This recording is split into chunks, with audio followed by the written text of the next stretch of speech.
To open your FAB, first Abu Dhabi Bank iSave zero balance account. 1. Go to Google and search for FAB iSave account. Tap the official FAB website. 2. Tap Apply Now. You'll be asked to download the FAB mobile banking app from Google Play or the App Store. 3. Open the app, then tap Join FAB. Have your Emirates ID, UAE pass, and good lighting ready for verification. 4.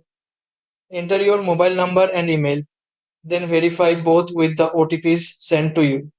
5. Fill in your personal details, nationality, employment status, salary, and emirate. Select your nearest FAB branch, then tap Continue. 6. Scan your Emirates ID, front and back, then verify your face and ID details. 7. Enter your employment and residential details, country of birth, and tax info. This is put, this is put, this is put, this is put. Upload your signature, must match your Emirates ID. 8. Review all information, then tap Confirm and Submit. Your account application will be processed.